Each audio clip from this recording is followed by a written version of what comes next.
नहमदुहु व नसल्ली अला रसूलिहिल करीम अम्मा बाद फ़अऊज़ु बिल्लाहि मिनश्शैतानिर्रजीम बिस्मिल्लाहिर्रहमानिर्रहीम। सूरत 3 में हमें बताया गया है कि अंजीर और ज़ैतून के तबी फ़वाइद, ये मैं आज सब लोगों के साथ शेयर करूँगी। अगर आपको मेरी आज की वीडियो अच्छी लगेगी तो मुझे लाइक करिएगा, सब्सक्राइब करिएगा और शेयर करिएगा। शुरू करते हैं। अंजीर और ज़ैतून के तबी फ़वाइद। सूरत 3 के ज़रिए से हमें पता चला है कि अंजीर और ज़ैतून के तबी फ़वाइद कौन कौन से हैं। अंजीर यूनान, तुर्की, स्पेन और जनूबी फ्रांस में पाया जाता है और वहीं से बरामद किया जाता है। इसके तबी फ़वाइद मदरजे झेल हैं। नंबर 1, ये कब्ज़ शुदा है। नंबर 2, ये अंजीर का दूध बवासीरी मसों का इलाज है। नंबर 3, बलगम को पक्का करके खारिज करता है। नंबर 4, इसको खाने के बाद पेशाब खुल कर आता है। नंबर 5, ये पसीना आवर है। नंबर 6, तिल्ली का दर्द और जिगर की सख्ती को भी दूर करता है। नंबर 7, चूँकि ये पेशाब आवर है इस वजह से मसाने की और गुर्दे की पथरी भी खारिज करता है। ज़ैतून मशहूर फल है, ज़्यादातर बहर रूम के साहली इलाकों में पाया जाता है।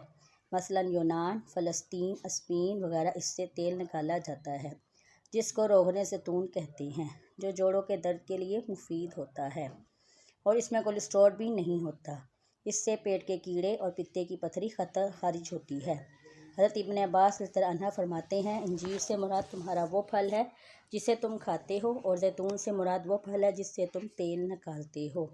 वाखिर दावाना अनिल हम्दुलिल्लाहि रब्बिल आलमीन। अगर आपको मेरी आज की वीडियो अच्छी लगेगी तो मुझे लाइक करें, सब्सक्राइब करें और शेयर करें। दुआओं में याद रखिएगा। नहमदुहु व नसल्ली अला रसूलिहिल करीम अम्मा बाद फ़अऊज़ु बिल्लाहि मिनश्शैतानिर्रजीम बिस्मिल्लाहिर्रहमानिर्रहीम। हम सूरत 3 का तर्जमा पढ़ रहे थे। सूरत 3 का नाम वजह तस्मिया हम लोगों ने पढ़ ली, सूरत 3 के मज़ामीन पढ़ लिए। नाज़रीन हज़रात, अब हमारे साथ है सूरत 3 की आयात का बामुहावरा मज़ामीन के मुताबिक उसकी तफसीलात पढ़ने का तफसीर के साथ पढ़नी है। नंबर 1 पे है अंजीर और ज़ैतून की कसम। अंजीर और ज़ैतून नसीर, कासिर, मुनाफी और जामिल फ़वाइद होने की वजह से इंसान की हकीकत से उनकी खिदमत में अंजीर का एक तबाक तोहफ़ा में लाया गया। आप सल्लल्लाहु अलैहि वसल्लम ने इससे में ऐसे अंजीर तनावल फरमाई और अपने सहाब से कहा कि खाओ। और फिर सल्लल्लाहु अलैहि वसल्लम ने, अगर मैं ये कहूँ कि ये फल जन्नत से नाज़िल हुआ था तो फिर मैं ये बात कह सकता हूँ, क्योंकि जन्नत के फल बग़ैर गुठली के होते हैं। इसको खाओ क्योंकि ये बवासीर की को कता करता है और घुटनियाँ के दर्द में फ़ायदा पहुँचाता है।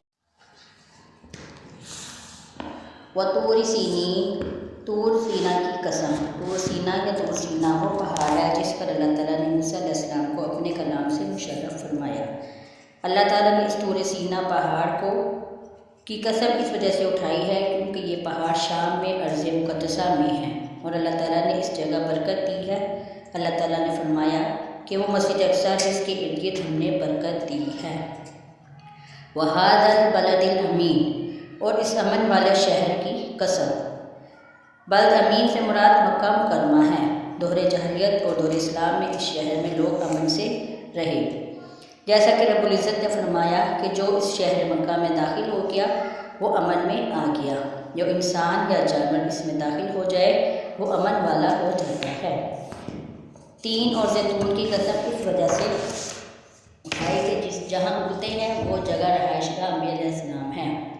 तूर सीन की कसम इस वजह से खाई कि इस पहाड़ पर अल्लाह रब्बुल इज़्ज़त ने मूसा अलैहिस्सलाम को अपने कलाम से मुशर्रफ फरमाया। और मक्का मुकरमा की कसम इस वजह से उठाई कि यहाँ नबी आखिर ज़मान इमाम अंबिया अलैहिस्सलाम पैदा हुए और यहीं पर कुरान का नज़ूल शुरू हुआ।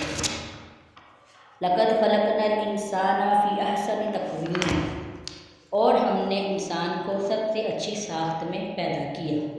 यह इंसान से क्या मुराद है, इस बारे में चंद अक़वाल हैं। नंबर 1 काफिर, नंबर 2 वलीद बिन मुग़िरा, नंबर 3 कलीद बिन असीद। इन अक़वाल की बिना पर यह आयत इन लोगों के लिए मुतल्लिक़ नाज़िल हुई जो बासत का इनकार करते हैं। नंबर 4 आदम औलाद आदम अलैहिस्सलाम। ऐसा ने तकवीम से मुराद है कि इंसान को रब्बुल इज़्ज़त ने मुतदल और सीधी कामत में पैदा फरमाया, क्योंकि दूसरे हैवान झुके हुए होते हैं और इनका चेहरा भी झुका हुआ होता है। इसके बरक्स इंसान की कामत सीधी होती है और इंसान अपने हाथों से खाने की चीज़ पकड़कर अपने मुंह में डालता है, ना कि अपने मुंह को खाने की तरफ खींचता है। काज़ी अबू बकर इब्न عربی فرماتے ہیں کہ اللہ تعالیٰ کی کوئی مخلوق انسان سے زیادہ حسین نہیں ہے۔ اللہ تعالیٰ نے انسان میں علم، قدرت اور ارادہ کرنے، باتیں کرنے، سننے، دیکھنے، تدبیر کرنے اور حکمت کی صلاحیت رکھی ہے۔ یہ تمام رب العزت کی صفات ہیں۔ گویا انسان اللہ تعالیٰ کی صفات کا مظہر ہے۔ حدیث شریف میں ہے کہ بے شک اللہ تعالیٰ نے آدم کو اپنی صورت پر پیدا فرمایا۔ علماء فرماتے ہیں حدیث میں صورت سے مراد معروف صورت نہیں ہے، کیونکہ اللہ معروف صورت سے پاک ہے، بلکہ حدیث شریف میں ہے صورت بامعنی صفت ہے اور رب العزت کی تو کوئی مثل نہیں ہے۔ انسان عالم صغیر اور اس عالم کبیر کی ہر نشانی موجود ہے۔ آیت مبارکہ کا مقصد کہ وہ سب کا مقامات جس کی قسم اٹھائی گئی اور وہ جہاں اولو العزم رسل پیدا ہوئے، یہ سب گواہ ہیں کہ اللہ کریم نے انسان کو کتنے اچھی سانچے میں ڈالا اور ظاہر و باطن کی خوبیاں اس کے وجود میں رکھی۔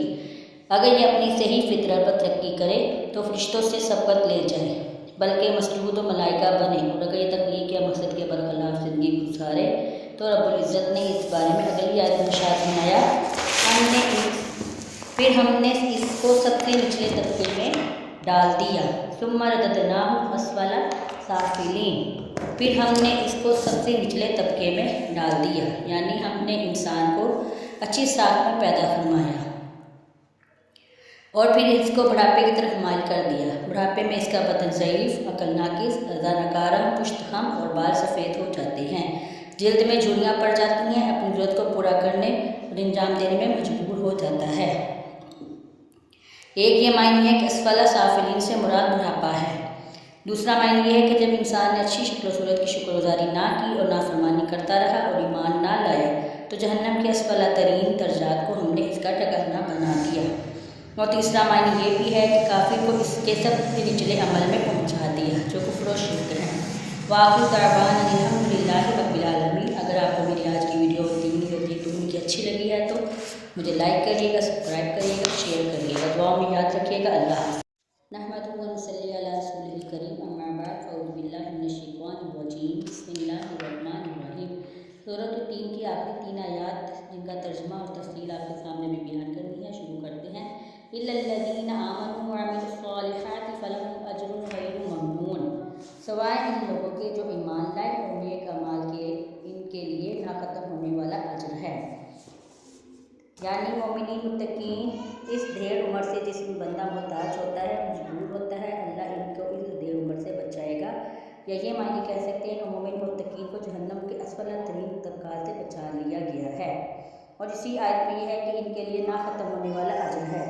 اسی کے بارے میں علماء نے کہا کہ اگر مومن اپنی جوانی میں عبادت دریافت کرے تو اللہ تعالیٰ اس کو بڑھاپے کی دولت میں بھی جوانی کا ثواب عطا فرمائے گا۔ یہ اللہ کا فضل ہے اور وہ اپنے فضل جسے چاہے عطا فرمائے۔ فما یکذبک بعد بالدین، سو کون ہے جو اس کو بعد قیامت کے متعلق آپ کی تکذیب کرے؟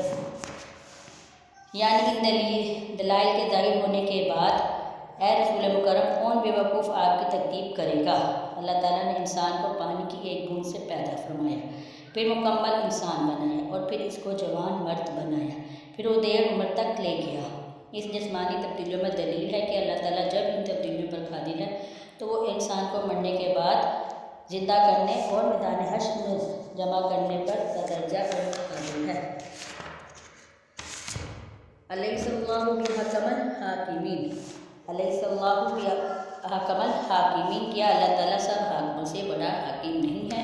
حضرت علی رضی اللہ عنہ اور حضرت ابن عباس رضی اللہ عنہ جب یہ آیت پڑھتے تھے تو کہتے تھے کہ ہاں ہاں کیوں نہیں، اور میں اس پر گواہوں میں سے ہوں۔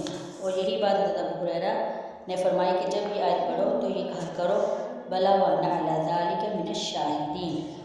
وآخر دعوانا الحمدللہ رب العالمین۔ اگر آج آپ